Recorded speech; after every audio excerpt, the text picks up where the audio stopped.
اس کی تو متعدد مثالیں ہیں.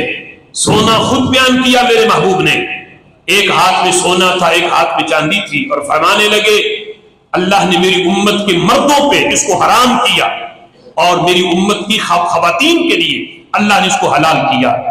خود حرام فرما کے پھر جس وقت کسی غزوہ سے مال غنیمت آیا، مال بانٹ رہے تھے، سارا مال بانٹ دیا، ایک سونے کی انگوٹھی باقی بچی. تو صحابی کہتے ہیں محبوب وہ سونے کی انگوٹھی ہاتھ میں پکڑ کے کبھی مجھے دیکھتے ہیں کبھی انگوٹھی کو دیکھتے ہیں. کہتے پھر حضور نے مجھے بلایا اور بلا کے میرا ہاتھ پکڑ کے وہ انگوٹھی مجھے پہنا دی اور فرمایا کہ جو اللہ کا رسول جو چیز تمہیں دے دے اسے لے لو، ما آتاکم الرسول فخذوہ.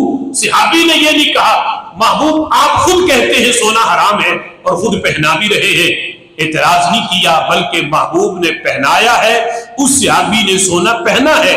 یہ بھی فرما سکتے تھے کہ سونے کی انگوٹھی لے لو، گھر جا کے بیوی کو دے دو یا اسے بیچ کے اپنی ضرورت پوری کر لو. انہوں نے خود میرے محبوب نے انگوٹھی پہنائی ہے، بلکہ حضرت عمر رضی اللہ تعالیٰ عنہ کے دور تک وہ انگوٹھی اس صحابی کے ہاتھ میں تھی. تو کچھ صحابہ نے اعتراض کیا کہ تم نے سونا پہنا ہوا ہے. وہ کہنے لگے جنہوں نے منع کیا ہے انہی نے خود پہنایا بھی ہے. جس نبی نے حرام کیا ہے وہ حرام ہے تمہارے لیے، لیکن یہ انگوٹھی انہوں نے خود پہنا کے مجھے فرمایا ما آتاکم الرسول فخذوہ. جسے اللہ کا رسول دے دے اسے نہ اتارو، اسے پہن لو. خالق کل نے آپ کو مالک کل بنا دیا. جب شرعی معاملات کے اندر شرعی جو اختیار ہے یہ بڑا ہے اور دنیا کے لحاظ سے جو اختیار ہے یہ کم ہے، جب شرعی اختیار میں میرے نبی کا اتنا بڑا مقام ہے تو سوچو کہ پھر دنیا کے معاملات کے اندر اختیارات کا عالم کیا ہوگا. شرعی اختیار بڑا اختیار ہے اور دنیا کا اختیار کہ کسی کو کوئی چیز دے دینا یہ بات چھوٹی ہے، یا کوئی چیز تھوڑی تھی اسے بڑھا دینا یہ معاملہ تو بڑا چھوٹا ہے. کسی کے اوپر حلال چیز کو حرام کر دینا یا حرام کو حلال بنا دینا یہ بڑا اختیار ہے جو خالق کائنات جل جلالہ نے ہمارے آقا صلی اللہ تعالی علیہ وسلم کو عطا فرمایا. اب اس کی بھی بخاری شریف کے اندر میں ایک مثال آپ کے سامنے رکھتا ہوں. حدیث آپ نے پہلے بھی سنی ہوگی، حضرت ابو ہریرہ رضی اللہ تعالی عنہ اس حدیث کے راوی ہیں. کتاب الرقاق کے اندر امام بخاری نے بڑی تفصیل کے ساتھ اس حدیث کو بیان کیا ہے. میں اختصار کے ساتھ آپ کے سامنے اس کو رکھتا ہوں. حدیث نمبر 6452 ہے. باب کیف کان عیش النبی و اصحابہ و تخلیہم من الدنیا، کہ نبی پاک علیہ الصلوۃ والسلام اور آپ کے صحابہ جو ہیں وہ دنیا سے کس طرح انہوں نے جو ہے وہ علیحدگی اختیار کی کہ دنیا میں رہتے ہوئے بھی دنیا سے بے نیاز تھے. اس باب کے اندر امام بخاری اس حدیث کو لائے ہیں. حضرت ابو ہریرہ رضی اللہ تعالیٰ عنہ کہتے ہیں کہ ایک دن مجھے بھوک بڑی لگی اور بھوک کا عالم یہ تھا، یہ حدیث کے لفظ ہیں وَإِن كُنْتُ لَأَشَدُّ الْحَجَرَ عَلَى بَطَنِي مِنَ الْجُوعِ. کہتے بھوک کی وجہ سے میں نے پتھر اپنے پیٹ کے اوپر بڑے زور سے باندھا ہوا تھا. جب بندے کو بھوک لگے تو اس کی کمر بھی سیدھی نہیں ہوتی. ہو سکتا ہے میں سے کسی نے اتنی شدت کی بھوک کبھی محسوس نہ کی ہو، لیکن صحابہ کے ساتھ اکثر یہ معاملہ آتا کہ کئی کئی دنوں کے فاقے اور پھر سوال نہیں کرتے تھے. یہ بھی صحابہ کی شان تھی کہ کسی خود بھوکے رہ کے کئی کئی دنوں کے فاقے بھی ہوتے لیکن کسی کے دروازے پہ جا کے دستک دے کے بھیک نہیں مانگتے تھے. یہ بھی صحابہ اکرام علیہم رضوان نے سکھایا بعد والوں کو. ہاں حضور سے مانگنا وہ معاملہ الگ ہے، وہ تو آئے ہی دینے کے لیے ہے. رب ہے موتی یہ ہے قاسم، رزق اس کا ہے کھلاتے یہ ہے، ٹھنڈا ٹھنڈا پیتے ہم ہیں پلاتے یہ ہیں. کہ نبی پاک علیہ الصلوۃ والسلام تو کائنات میں آئے ہی مانگنے کے لیے ہیں، لہذا ان سے صحابہ نے مانگا ہے تو وہ معاملہ الگ ہے، لیکن کسی اور کے دروازے سے جا کے سوال کرنا یہ صحابہ کی شان ہی نہیں تھا۔ لیکن حضرت ابو ہریرہ کہتے ہیں بھوک کا عالم یہ تھا کہ میں نے پتھر اپنے پیٹ پہ باندھا تھا، بڑی شدت کی بھوک تھی، لیکن چاہتا یہ تھا کہ کوئی خود میری حالت دیکھ کے تو کہے کہ ابو ہریرہ تیری یہ حالت بنی ہوئی ہے، تجھے کوئی چیز کھلاتے ہیں۔ سوال نہیں کیا کہ خود کوئی حالت دیکھ کے کوئی میری حاجت پوری کر دے۔ حضرت ابو ہریرہ کہتے ہیں کہ میں اس راستے پہ بیٹھ گیا جہاں سے صحابہ گزر کے مسجد میں جاتے تھے۔ کہتے اس راستے پہ میں بیٹھا، فمر ابو بکر، حضرت صدیق اکبر رضی اللہ تعالیٰ عنہ آئے، وہ جو رازدار نبوت بھی ہیں، محبوب کی کہی ہوئی بات کی حقیقت بھی جو جان لیتے ہیں، لیکن کہتے ہیں حضرت صدیق اکبر آئے، میں آگے بڑھ کے ان سے سلام لیا، پھر میں نے ان سے ایک مسئلہ پوچھا، قرآن کی آیت پوچھی، حالانکہ وہ آیت مجھے آتی تھی، مسئلے کا پتہ تھا، پوچھا اس لیے کہ میری حالت دیکھیں کہ میں سیدھا کھڑا بھی نہیں ہو رہا، تو وہ مجھ سے پوچھیں کہ ابو ہریرہ یہ تیری کمر کیوں جھکی ہوئی ہے، تو پھر میں بتاؤں کہ بڑی بھوک لگی ہے، تو وہ کہیں کہ آؤ میں تمہیں کچھ کھلاتا ہوں۔ کہتے ہیں حضرت صدیق اکبر آئے، میں نے آگے بڑھ کے آیت پوچھی، حالانکہ مجھے آتی تھی، حضرت صدیق اکبر رضی اللہ تعالیٰ عنہ نے وہ آیت مجھے بتائی، میری طرف دیکھا نہیں، وہ آیت بتا کے مسئلہ بتا کے آگے چل دیے۔ کہتے دوسرے نمبر پہ حضرت عمر آ، میں پھر آگے بڑھا، وہی مسئلہ ان سے بھی پوچھا، حالانکہ مجھے آتا تھا۔ کہتے وہ بھی سر جھکا کے مسئلہ بیان کیا کہ ابو ہریرہ اس کا یہ جواب ہے، یہ مکمل آیت ہے، مسئلہ بتا کے وہ بھی آگے چلے گئے، نظر اٹھا کے انہوں نے بھی نہ دیکھا۔ حضرت ابو ہریرہ رضی اللہ تعالیٰ عنہ کہتے ہیں کہ تیسرے نمبر پر وہ آئے کہ جنہیں بتانے کی ضرورت نہیں آتی، کوئی آ کے بیٹھ جائے وہ دلوں کے حال جان لیتے ہیں، جن کی نظر صرف ظاہر پہ ہی کام نہیں کرتی۔ اب یہ مبالغہ نہیں، یہ حدیث میں پڑھوں گا اور اس میں باقاعدہ لفظ ہے کہ میرے محبوب صرف ظاہری حالت کو نہیں دیکھتے، باطنی کیفیت کو بھی دیکھتے ہیں۔ کہتے حضور آئے اور میں آگے بڑھا، ان سے بھی میں نے وہی مسئلہ پوچھا جو میں نے حضرت صدیق اکبر سے بھی پوچھا، حضرت عمر سے بھی پوچھا، انہوں نے تو جواب دے کے گزر گئے، لیکن جب محبوب سے پوچھا تو انہوں نے مسئلہ نہیں بتایا۔ کہتے نظر اٹھا کے مجھے دیکھا، فَتَبَسَّمَ حِينَ رَآنِي، حضور مسکرا دیے۔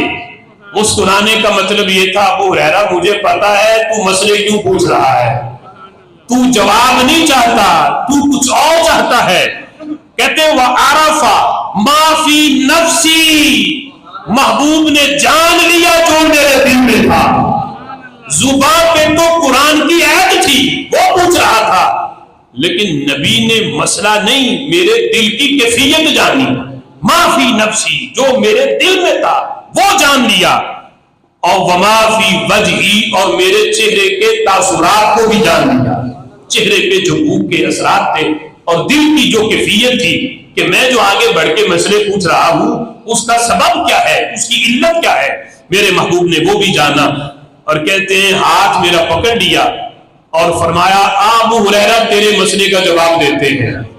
پکڑ کے حضور مجھے ساتھ لیا، مسجد میں نماز پڑھائی، نماز پڑھانے کے بعد پھر مجھے پکڑا اور اپنے ساتھ گھر لے آئے۔ کہتے اتنے میں نبی پاک علیہ الصلوۃ والسلام کے آنے سے پہلے کسی نے دودھ کا ایک پیالہ ہدیۃً نبی پاک علیہ الصلوۃ والسلام کو بھیجا۔ آ کے میرے محبوب نے پوچھا یہ کہاں سے آیا، حالانکہ جانتے ہیں، تو بتایا گیا کہ کوئی صحابیہ یا کوئی آپ کا غلام یہ دودھ کا پیالہ دے گیا۔